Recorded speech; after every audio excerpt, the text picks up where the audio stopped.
Bonjour à tous, bonjour à toutes. J'avais décidé de faire une petite vidéo YouTube pour la Saint-Valentin. Alors, vous allez me dire, je fête pas ça, gna gna gna gna gna. On va quand même le faire. J'ai décidé de proposer un tirage self-love en présentiel cet après-midi dans une boutique et je me suis dit que les gens qui étaient loin, les gens d'internet qui étaient loin de moi, j'allais leur proposer ce tirage en choix. Donc voilà, un tirage à 3 choix sur la relation avec soi-même, qui est d'après moi le début de la relation avec l'autre. Euh, D'après moi aussi, ok, la Saint-Valentin, on n'a pas besoin de la fêter, il ne faut pas avoir un jour particulier.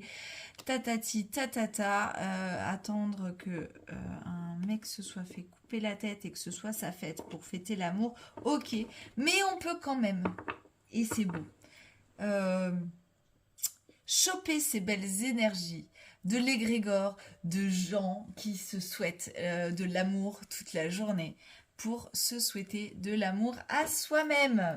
Voilà, on passe tout de suite au choix. Je vous explique rapidement. Donc un tirage à choix, je vais vous présenter des petits objets. Vous prenez ce qui résonne pour vous. L'objet qui vous attire le plus. Je vous rappelle que un tirage sur YouTube ou sur une autre plateforme est à but de divertissement. Donc prenez-le avec beaucoup de joie, de légèreté et d'amour. Je vous dis à très vite. Alors, pour vous aider à faire vos choix, j'ai choisi de prendre vraiment ce que j'avais sous la main. Donc, on a cette petite perle en verre pour les choix numéro 1 qui roule. On a la jolie baleine piquée à ma fille, un petit peu sale. Elle est pleine de crayons, la pauvre. Je crois qu'elle a été gribouillée ou coloriée. Pour le choix numéro 2. Et une coquille d'ormeau que j'ai trouvée sur la plage. En choix numéro 3. À vos choix. Alors, c'est parti pour les tirages, les choix numéro 1. Donc, vous qui avez choisi cette petite perle en verre. Je me suis désinstallée parce que ça ne marchait pas. Je me réinstalle confortablement. Donc, nous sommes dans le tirage Self-Love. Et nous allons... donc, c'est un tirage que j'ai créé ce matin en vue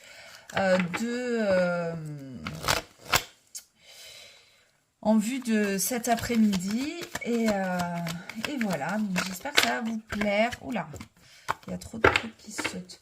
Donc, on va tirer une première carte. Donc, c'est des tirages assez rapides. On va tirer une première carte pour votre état d'esprit. Après, on va venir la lire maintenant, en fait. Alors, les choix numéro 1, donc l'état d'esprit dans lequel vous êtes en ce moment. J'ai l'impression que vous êtes un petit peu perdu et vous ne savez pas quel chemin prendre. Vous avez envie de vous évader, mais c'est pas la joie. Vous savez même pas où aller et du coup, il y a cette espèce de flou artistique là qui est pas désagréable, mais voilà, il y a beaucoup d'aspiration, il y a envie de créer beaucoup de choses, mais en même temps, bah, on est là et on regarde les potentialités, voilà. Un petit peu. Donc, peut-être que là, si on la lie à du self-love, quand même, c'est un état d'esprit qui montre que, ouais, vous savez que vous pouvez aller voir plus loin pour vous-même, dans votre relation à vous-même, mais pour l'instant, vous n'avez peut-être pas encore tous les tenants et tous les aboutissants. Dans la carte numéro 2, on va remélanger un petit peu. Il y a tout qui tombe. C'est pas le but. Alors, dans la carte numéro 2, on va regarder votre relation à vous-même et tout simplement en allant chercher le chariot. Dans le jeu, on va couper et on va aller chercher le chariot. Et on va regarder les cartes. la carte qui vient après le chariot. Donc le chariot, ça peut représenter comme ça une relation à soi et en tous les cas un positionnement de soi. Je pense que pour moi c'est une carte qui représente l'ego, mais l'ego enfantin, le signe du cancer aussi, qui est l'enfance. Et donc cet ego d'enfant. Et juste après le chariot, nous avons... Voilà, j'avais défini que je prendrais 2 cartes après le chariot. Donc juste après le chariot, chez vous, il y a le 4 de denier. Donc, pour moi, ça veut dire que dans cette recherche comme ça, cette relation, comment je peux dire, vous êtes pas vous êtes radin envers vous-même, mais vous vous contenez en fait. Vous aimeriez bien vous offrir plus de choses, mais là, vous vous contenez, vous vous cantonnez à ce que vous savez faire pour vous, ce que vous avez appris, et vous ne lâchez pas la grappe. En tous les cas, j'ai l'impression que vous vous agrippez comme ça à des choses, à des fonctionnements que vous avez déjà mis en place et qui marchent. Mais ce qu'il y a, c'est que si on s'agrippe, d'après moi, au fonctionnement qui marche, on ne peut pas, bien évidemment ça marche, mais si on ne teste pas de nouvelles choses dans notre relation à nous-mêmes, eh ben c'est compliqué. Donc peut-être des nouvelles rencontres. Et la carte qui vient derrière, nous avons le 10 de denier, et pour moi c'est une carte de commerce, c'est une carte d'échange, et là clairement on vous invite à sortir un petit peu de votre zone de confort, à être plus généreux envers vous-même et de partager, d'échanger avec les autres beaucoup plus pour vous révéler comme ça à une nouvelle facette de vous-même. Ça y est, vous êtes capable, je ne sais même pas si c'est bien cadré, vous êtes capable de sortir de votre zone de confort. Vous pouvez, vous êtes un allié fidèle. J'aime bien voir toujours des alliés fidèles quand il y a des chiens sur les cartes. Et vous êtes un allié fidèle à vous-même. Et vous pouvez avoir confiance en vous. C'est peut-être l'invitation là. En tous les cas, voilà, cette réserve-là, il serait peut-être temps de l'abandonner, d'après moi. Ensuite, comment ça peut être encore mieux que ça en 1 plus 3 cartes. On va changer d'oracle. Alors, d'oracle de tarot. Comment ça peut être encore mieux que ça dans votre relation à vous-même?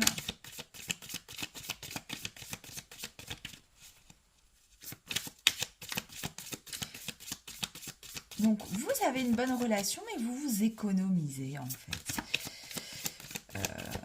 Et vous osez peut-être pas trop sortir de peur, je sais pas, qu'on vous pique ce que vous avez réussi à mettre en place. C'est très particulier.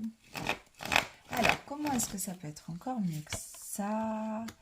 Alors là, on vous invite clairement à écouter vos inspirations intérieures, votre sagesse intérieure. D'après moi, la grande prêtresse quand même sait les choses et elle n'a pas besoin des conseils extérieurs. Elle a besoin d'aller puiser en elle comme ça, ce savoir. Et oui, et oui. Donc j'avais dit 1 plus 3 cartes. Donc c'est ce qu'on va faire. Donc comment ça peut être encore mieux que ça? Peut-être en allant puiser comme ça en vous, mais pas dans les réserves, pas dans les choses que vous avez déjà expérimentées, plus dans cette espèce d'intuition comme ça, un peu claire, d'aller puiser votre structure, votre structuration, vos fondations, vos valeurs du coup, de quoi vous êtes fait, de quel bois vous êtes fait en fait. Parce que c'est quelque chose que vous maîtrisez complètement et ça va vous apporter comme ça une jolie opportunité d'enfin déclencher comme ça cette roue du destin qui est la roue de fortune et cette alliance à vous-même différente. Donc, ne pas s'attacher, si je pouvais résumer, ne pas s'attacher forcément, s'agripper au passé, mais plutôt aller puiser les ressources de la base des structures et de la fondation émotionnelle qui vous sert, ce que vous maîtrisez pleinement pour pouvoir faire tourner comme ça cette roue et amener de l'eau en gros à votre moulin. Voilà, je vous souhaite beaucoup d'amour pour vous et je vous dis à bientôt.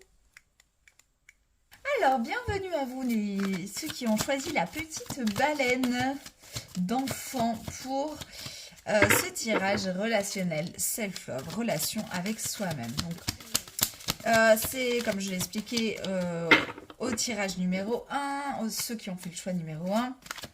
C'est un tirage que j'ai écrit ce matin en rapport avec les consultations que je vais faire cet après-midi. Voilà. Donc, l'état d'esprit, votre état d'esprit en ce moment, peu importe quand vous regardez le tirage, il y a de la fatigue, il y a des agitations nocturnes, peut-être des remises en question qui vous empêchent de dormir, beaucoup trop de questionnements, peut-être pour vous, en tous les cas. Donc, un besoin de vrai repos. Voilà, c'est ce que je pourrais dire.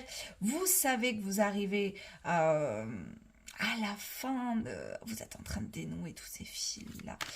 Vous avez traversé tellement de choses qui vous ont pris la tête. Et là, vous avez presque juste envie que ça s'arrête et qu'on vous foute la paix et de dormir une bonne fois pour toutes.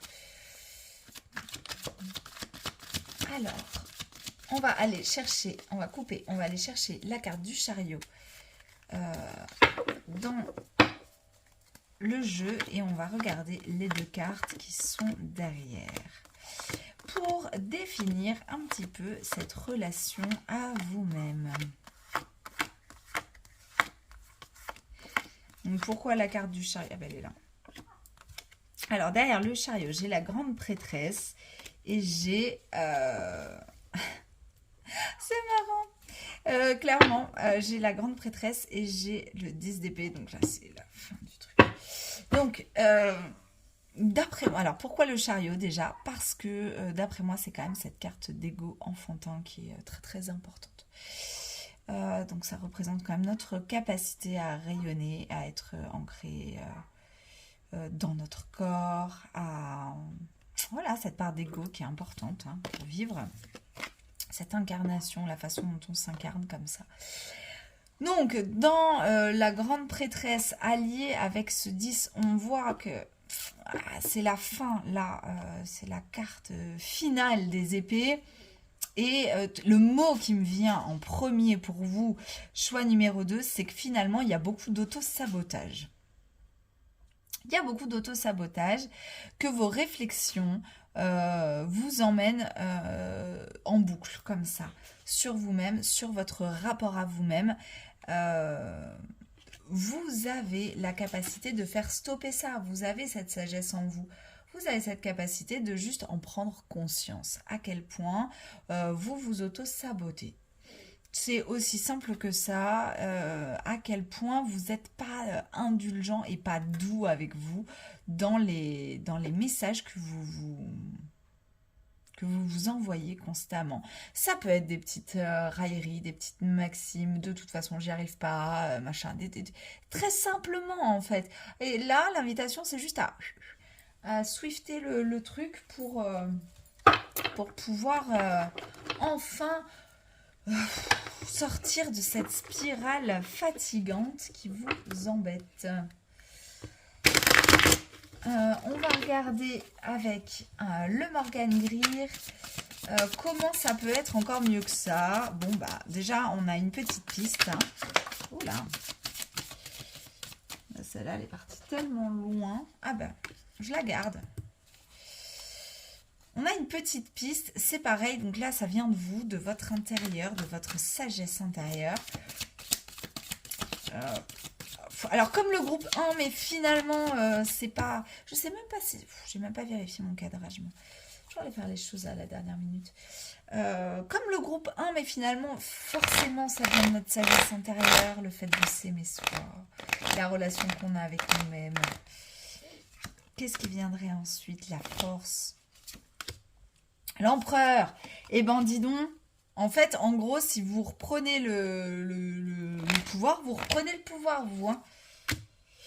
Et le roi de Pentacle. Bon, bah là, on a que des trucs hyper forts. Et en fait, là... Si vous voulez, l'issue est simple. Dans ce côté très tourmenté, l'issue est très simple.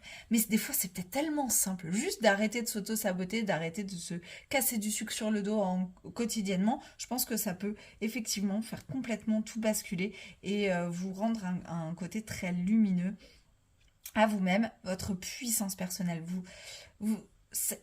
Il y a un rapport de blocage avec votre puissance personnelle parce que vous mettez comme ça des filtres, des voiles entre elle et vous, et que finalement, vous n'êtes pas si loin d'elle, mais vous ne voulez pas la voir. Donc, vous vous auto-sabotez. Mais si vous décidez de lever ce voile-là, bah, c'est cool, quoi. Il y a juste une maîtrise de vos instincts, un meilleur... des limites qui sont posées clairement et un rayonnement de roi de pentacle qui est fou, quoi. Genre, même, vous vous aimez, mais genre, beaucoup, presque trop, quoi. Non, c'est pas possible. Mais voilà, vous êtes conscient, en tous les cas, de vos potentiels. Il y a dans le roi, l'empereur, comme ça, il y a cette histoire de limites. Vous placez vos propres limites pour plus vous faire bouffer par les autres. Voilà, je vous invite fortement à réfléchir à cette question. Je vous fais des bisous et je vous dis à très vite. Alors, bienvenue à vous qui avez choisi le petit coquillage. Donc on est sur un tirage, comme je l'ai dit, aux 2 premiers groupes que j'ai écrit pour cet après-midi spécialement, le tirage Self-Love. On va tirer une première carte pour donner votre état d'esprit. Reine de coupe. Vous êtes dans l'émotionnel le plus généreusement. Alors, je ne sais pas si c'est positif ou négatif d'être généreusement dans l'émotionnel parce que des fois on peut l'être trop. Et du coup, c'est pas top. Mais il y a quand même ce côté mère. Ce côté... Je sens des mamans dévouées dans ce groupe-là ou des choses comme ça qui donnent beaucoup de leur personne et de leur amour. Donc c'est beau. On va... voilà. Il y a toujours deux penchants à une pièce, hein, deux faces. Mais bon, la reine de coupe, dans l'absolu, elle est quand même très doudou, quoi. Elle est très protectrice. Hop, il y a trop de cartes qui tombent. Donc, on va aller chercher, on va couper, on va aller chercher le chariot dans le jeu et on va regarder les cartes qui suivent le chariot pour voir un petit peu comment est votre relation à vous-même après cet état d'esprit.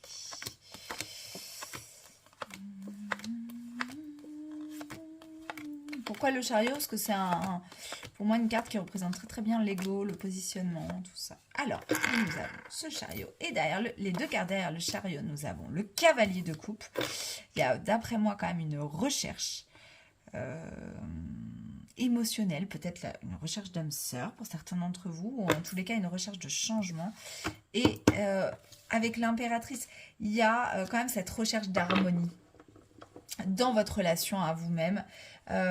Et j'ai pas dit la recherche de couple par hasard, parce qu'on est quand même sur un tirage de relation à soi. Et quand on va à la quête du bonheur à travers les autres, c'est-à-dire je serai heureuse quand j'aurai rencontré quelqu'un, je serai heureuse quand mon mari arrêtera de me casser les bonbons, je serai heureuse quand mes enfants seront en sécurité pleinement, je serai heureuse quand, je serai heureuse quand, je serai heureuse si, je serai heureuse si. Pourquoi heureuse, je ne sais pas. J'ai l'impression que mon public est féminin dans ce groupe. Où je serai heureux quand j'aurai trouvé la femme de ma vie. Je serai heureux quand j'aurai perdu les bourrelets en trop. Je m'aimerai une fois que j'aurai vaincu ma calvitie. Donc ça, c'est adapté pour les hommes, on va dire. Bon, pour les femmes aussi. Mais voilà, je serai heureux quand. Et finalement, il y a beaucoup de il y a beaucoup de quêtes du bonheur, de quêtes de l'harmonie, de quêtes de la beauté naturelle, de quêtes de tout ça. Et c'est dommage dans une relation à soi de pas... j'ai pas dit que c'était facile, mais c'est dommage de pas se prendre de pas reprendre cette relation en brute de pomme et d'arrêter le conditionnel dans la relation à soi, quoi. J'ai pas dit que c'était simple. Euh, j'ai pas dit que c'était simple parce que ce n'est pas simple. Je suis complètement d'accord. On a toujours des freins, on se met toujours des limites, mais c'est possible. Et comme je dirais toujours pour ma part, hein, mais là je parle très personnellement, je trouve que quand on fait des prises de conscience, allez, pour moi c'est 80% du boulot qui est fait. Le reste, c'est pas grand chose à faire. Pour certains, ça sera 60 ou 50%, mais si on met 50% du boulot, quand on se rend compte des choses, il y a, allez, le mi-chemin est fait, quoi. Donc, le mi-chemin est fait. On va regarder donc comment est-ce que ça peut être encore mieux que ça. Bon, déjà, on a évoqué le fait que si on enlevait le conditionnel dans notre vie, ça pouvait être mieux que ça et qu'on n'attendait pas, en fait. Cette trêve de coupe, elle attend quand même, hein. Elle est là, au service des autres, en bonne mère poule ou en bon papa poule, là. Et elle attend que ça vienne à elle, un peu, j'ai l'impression. Et là, le cavalier part en quête. Mais en attendant, en fait, on ne peut pas attendre continuellement, en fait. Là, l'invitation, c'est quand même enlever le conditionnel sur votre relation à vous-même, quoi. Et qu'est-ce que... comment ça peut être encore mieux que ça? Allez, c'est parti. Hop. Bah. Complètement, ça parle de sens, hein. Ça tombe sous le sens. Donc, on a dit enlever le conditionnel, se célébrer. Moi, je vois quelque chose comme ça parce que une histoire de célébration dans cette carte. Tous les drapeaux sont dehors. On est là, on a une énergie pleine, forte, on est en pleine puissance de nos moyens, prêt à tout affronter. Oui. Mais clairement, c'est trop beau, quoi. Et surtout, on se laisse plus... alors, il y a une idée, voilà, tous ces rois-là, il y a une idée d'assurance, de gagner en assurance quand on enlève les conditionnels, quand on apprend à célébrer tout ce qu'on a, c'est ces petits exercices de gratitude qui peuvent paraître anodins, de noter tout ce qu'on a reçu dans la journée, tout ce qu'on a vu de beau tous les jours et tout. Ça peut paraître anodin, mais c'est pas bête, quoi. Réfléchissez-y. Et là, on voit bien qu'on prend possession de notre pouvoir, de nos moyens. Ça me fait penser un peu au groupe 2, là, qui ont eu aussi un truc comme ça, genre, vous êtes pas loin, et puis là, on peut plus, enfin, vous êtes hors d'atteinte, en fait, votre énergie et la vôtre. Il n'y a pas de prise de pouvoir sur vous possible, en fait. Et du coup, ça fait office de protection, quoi. Voilà. Je pense que tout est dit. Sur ce, je vous souhaite... non mais, bref, clairement, c'est des exercices simples, mais qui peuvent apporter beaucoup. Je vous souhaite une douce Saint-Valentin avec vous-même. Beaucoup d'amour. Beaucoup, beaucoup. Et je vous fais des bisous. À bientôt.